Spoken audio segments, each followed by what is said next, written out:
Good morning, good afternoon, good evening, and welcome. DuPont is proud to host this session of the Global Marathon on what employees want and how to give it to them. Tips for being a productive team player. Let me introduce myself. I'm Maritza Poza-Grise, and I'm with DuPont. I'm currently the Vice President of Enterprise Process Simplification and Transformation. And what you can take away from that title is that it has a lot to do with change, and a topic we'll talk a bit about.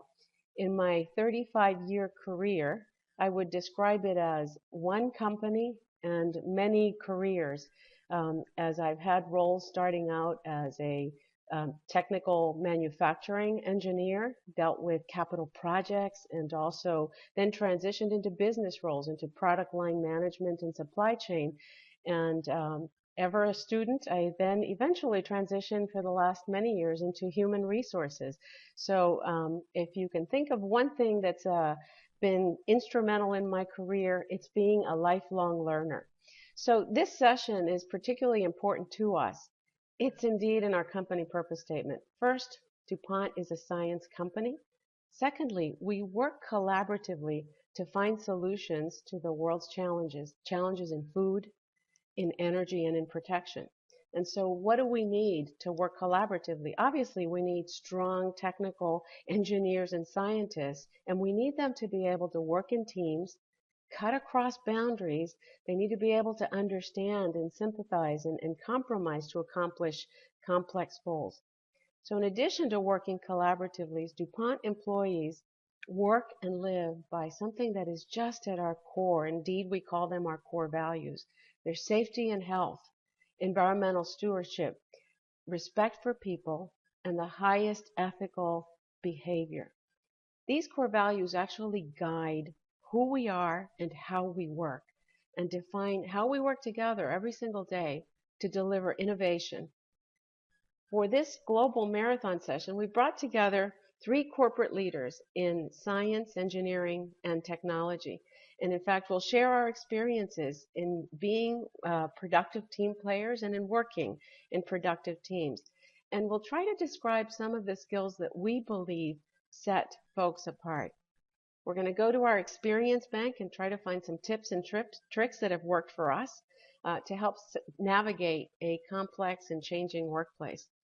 And also some tips for being productive and maybe for standing out.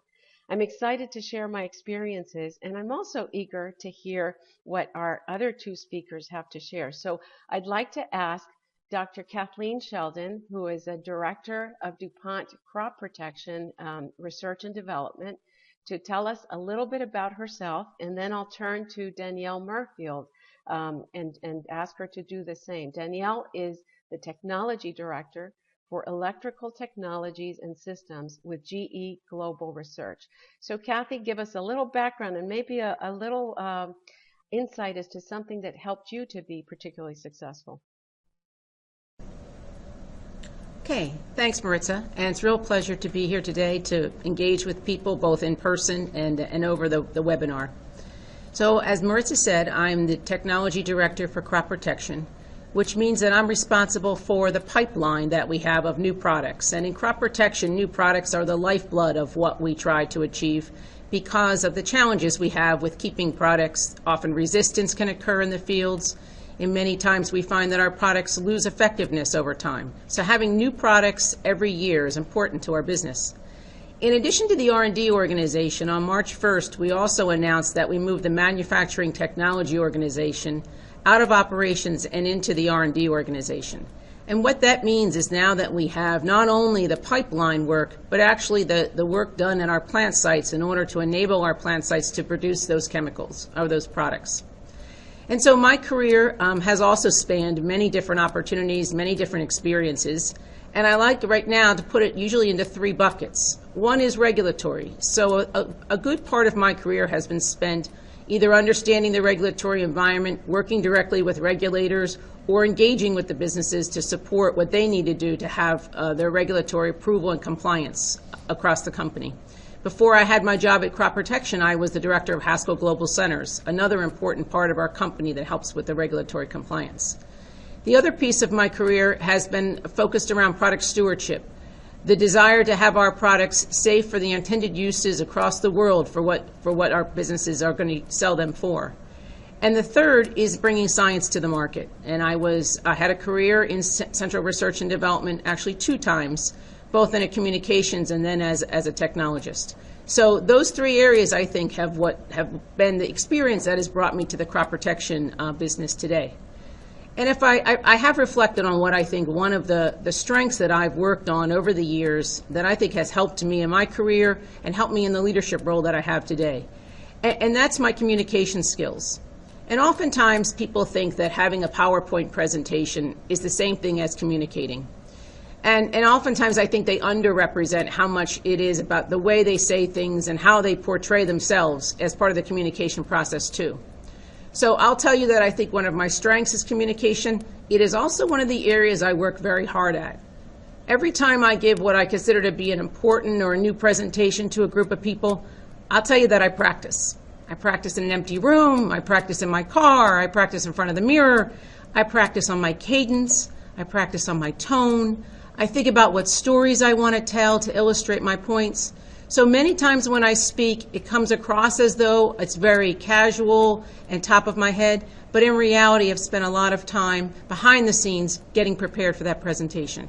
So if I have one tip that I could offer to other people is no one ever has perfect communication skills, and it's something that all of us can continue to work on.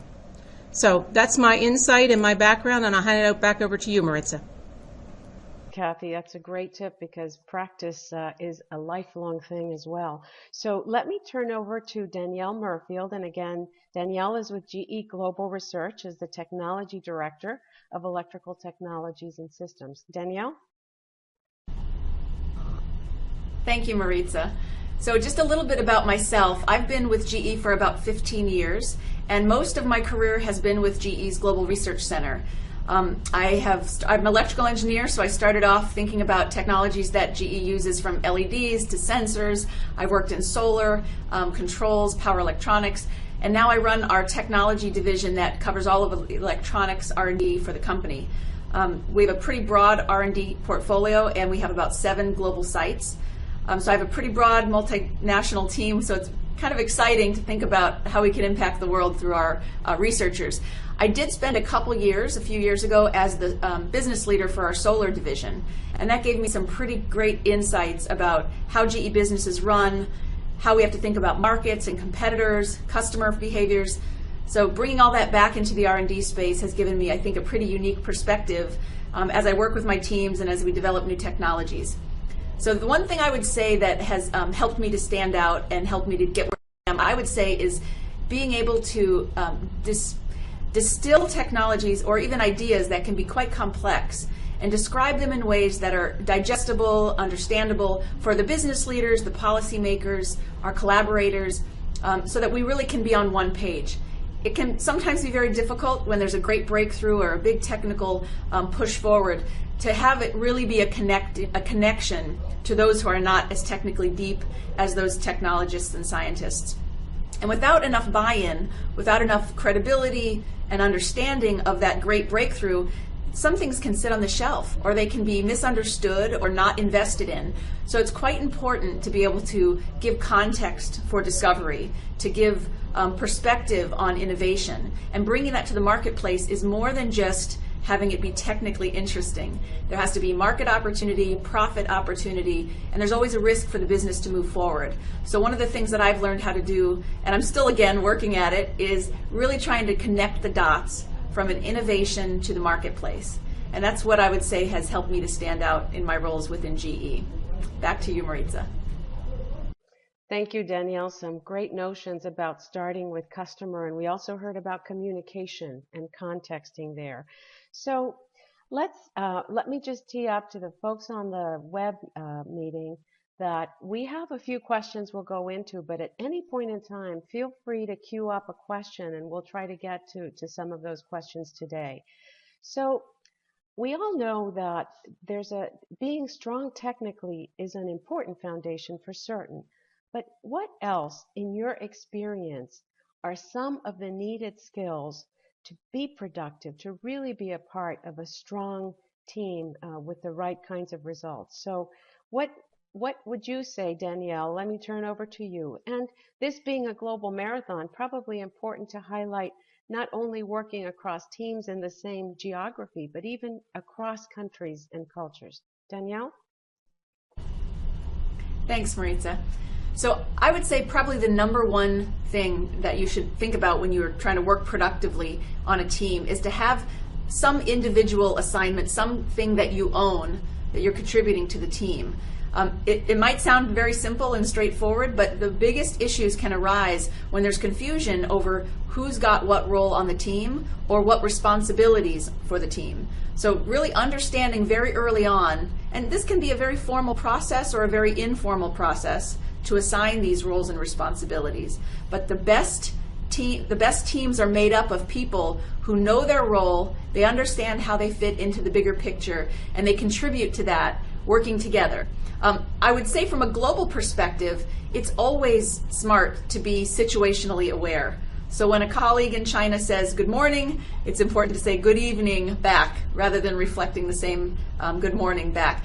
It just shows that you care, that you pay attention to the context that person lives in, and being aware of holidays and setting up time for calls and meetings. These are all things that in our environment today we should have as just a core competency for working globally. Back to you. Great examples. As we know, setting up a Friday morning teleconference from U.S. time is really not the way to get good collaboration, right? So how about you, Kathy? What thoughts would you add? Thanks, Maritza. You know, I reflect back on many teams that I've been on, and I think the ones that I have been, first of all, I think a good team experience is a really enjoyable experience, and ones that you remember or want to remember more than some others. And the teams that I've been on that have really been very productive are ones that have had an open and honest feedback loop as part of their own cadence.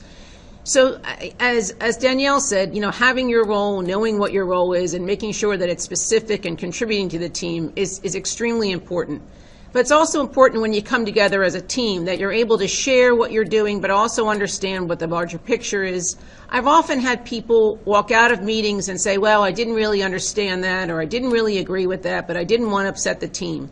And I think really the team only becomes better and really at the most productive level when people are in the moment, sharing their experiencing, sharing their beliefs, and people are listening for it as an improvement, not as a criticism. And when you can get to that point in a team environment, you are really in a productive team and you're making significantly more progress than you are with a team that has a leader and a bunch of people that view themselves as followers on that team. Kathy, that's a great point, and it calls to mind the notion of good conflict, the notion of conflict of ideas, of being able to candidly work together to build on each other's ideas, and how important is the feedback loop to that. You know, I would add that in my experience, an important attribute in good collaboration is both being confident in the skills that you bring, and certainly Danielle talked about being clear on your role, and also being open to the fact that my way is not the only way. The sharing of ideas that may indeed take an idea that I've got and make it stronger. It might change it. It might improve on it as we work together. So being open to others' ideas. Kathy, you started to touch on an experience with a productive team. Maybe you can tell us, share a story about a particularly functional, highly functional team that you were a part of, that you either led or were a part of. So I did think a little bit about this, and you know, there are a few that come to mind, but in my 22-year career, I'll say it feels fewer than you would hope as you worked across these. And of course, you're raising the bar to the highest productive level or the most best experience you had. And when I think about that, I reflect now that the global leadership team for crop protection is probably one of the best teams that I've ever been on. And I shared this with the team last year in October. We had a face-to-face meeting. And of course, some of you may know that I've been with the company now 22 years. I've been with crop protection 1 year.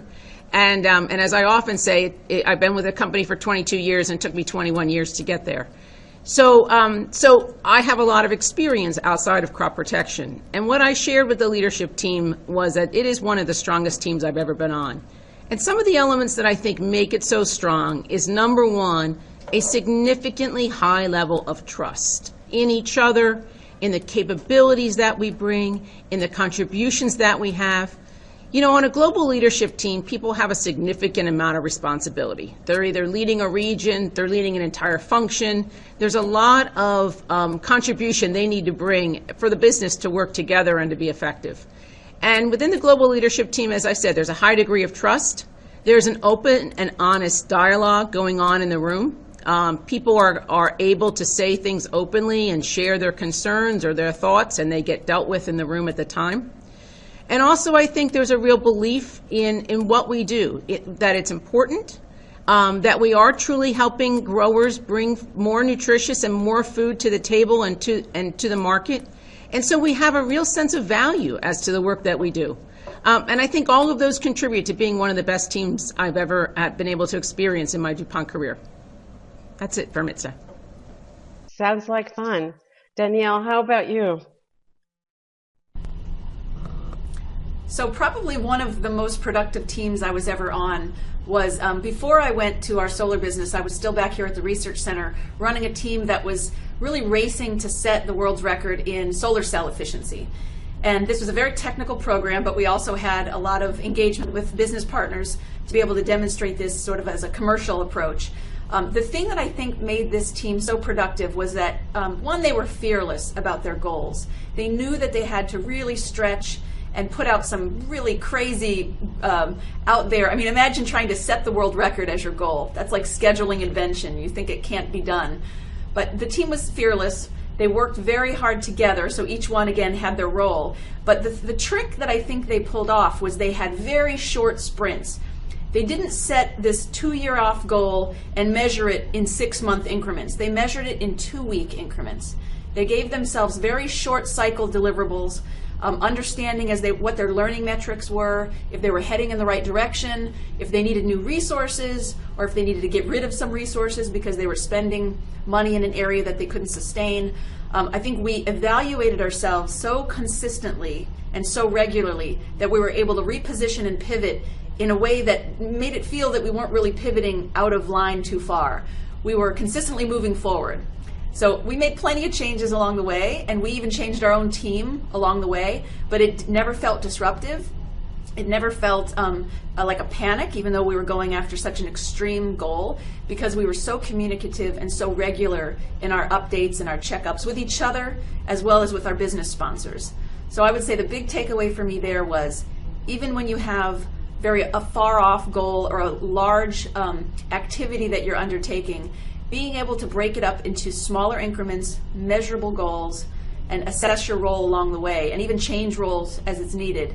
To me, that is now my new gold standard for what makes a fantastically high-performing team. It's a marathon made up of small sprints, right? If you think of it as just a marathon, it can get pretty tiring versus the quick successes. It's interesting as I reflect on one particular team that was quite productive. It shares some of what you talked about, Danielle, in that there was a very clear goal. I was running a large manufacturing unit in Corpus Christi, Texas, and we had a 5-story Inconel reactor that late on a Friday afternoon developed a significant number of cracks in the metal, and we had to call upon DuPont's technologists literally all over the globe. And what was amazing about the collaboration was a very clear shared goal. It was a time urgent thing to fix, and I often think to myself, how do we create those compelling goals in some of the day-to-day things that we do? And I think, Danielle, you shared some of the ways to do that. So one of the areas that we're all dealing with is change. I think the only thing we can count on some days is that the pace of change is increasingly getting faster and faster, so accelerating. And I wonder if each of you can share, how do you adapt? How do you manage to bob and weave and in fact embrace and accelerate the change coming at you for the benefits to your businesses? Danielle, let me go to you first. So we have a very good process here at GE for managing change. It's actually called the Change Acceleration Process, or CAP. And the reason I think it's important to call out, because the middle word there is the key, acceleration. Because the sooner you get through the change, and the change is no longer some phase you're in, but the new reality, the better off everyone is, and the more you can take advantage of that change moving forward. So the types of things that we use to accelerate through the change, and one of the key initial steps is to identify all the stakeholders. Change is not just within one team. Even if it's on a project, it might include the business stakeholders, it might include technicians in the lab, it might include suppliers or partners. So really, the hardest part is really to identify all the people that need to be on board with that change, and then aligning everyone's goals, understanding constraints or concerns along the way, so that really everyone can be on board with the change. It's okay for people to misunderstand or to be unclear, but the role of the leader for this change is to make sure that they get aligned, that they understand, that they get bought in. And sometimes that means spending a little more time up front explaining or describing or even modifying what needs to change, so that the whole team can really move together, or the whole company can move together. We're undergoing quite a lot of change here in GE, but we're falling back on some of those core capabilities around the process of change, stakeholders, and then of course constant communication and updates on how that change is being embraced and what's still left to go, because everyone wants to know where they are in this process of change. And of course you also need to sort of call it when it's done, claim success, and move on, because continually living in a state of change is very uncomfortable, and the longer you're in the state of change, the less likely you are to actually make a complete change. So accelerating through it has really been the core focus for us for change. Great tips. Thank you. Kathy, how about thoughts from you?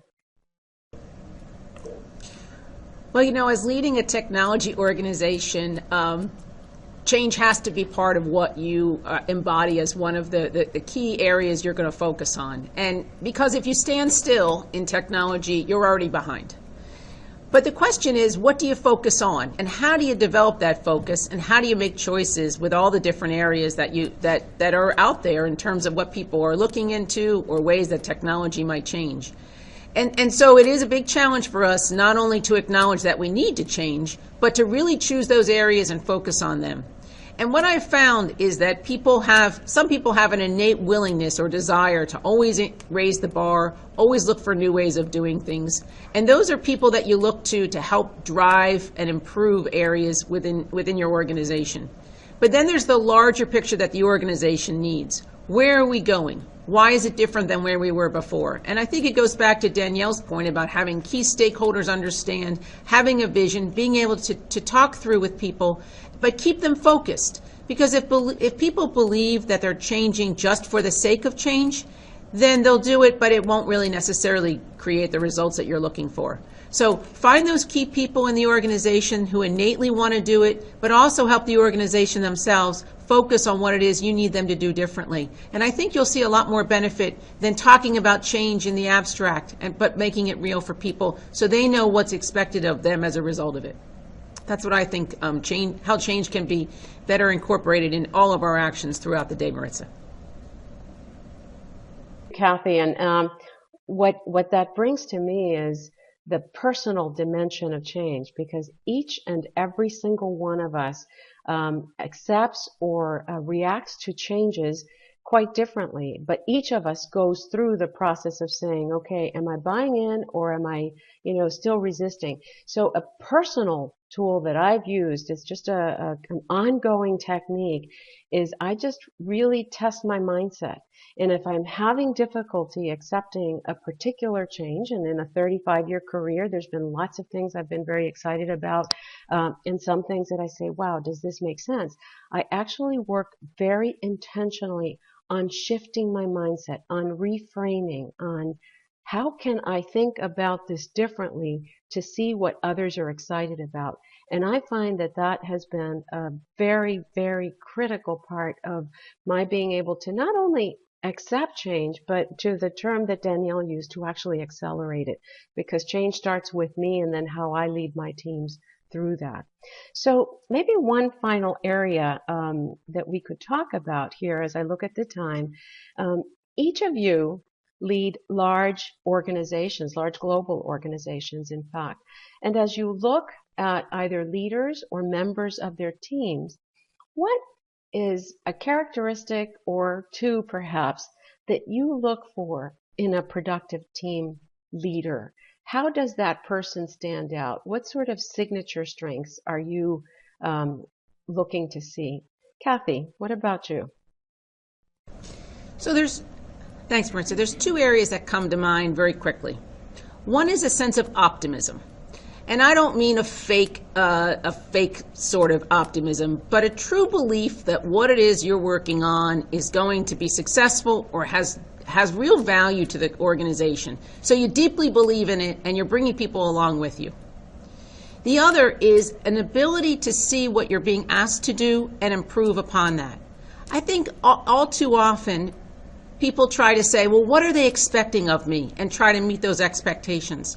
When I'm really impressed is when people come to me and say, here's what you've asked me to do, and here's how I think I can do it better or achieve something differently but more than what you wanted me to go back and do.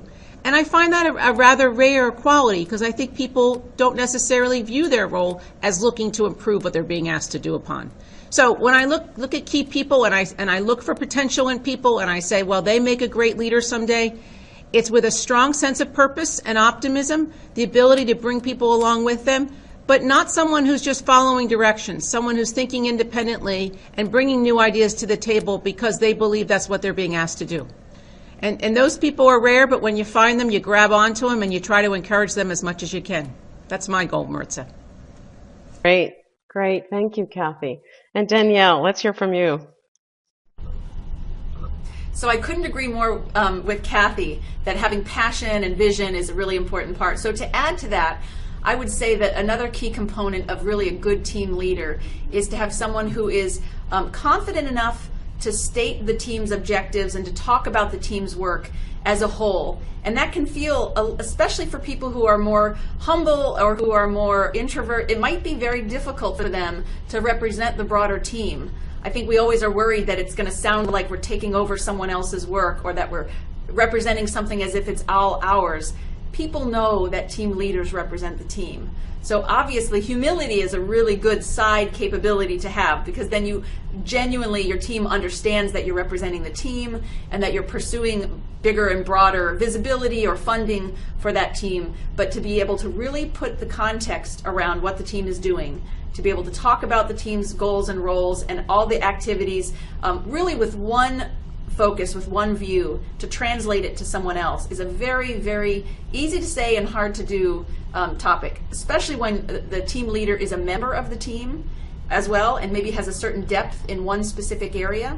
To be able to pull themselves back and look with the broad view and externalize that, all that focus that the team has, is a really important part of leading the team. Maritza?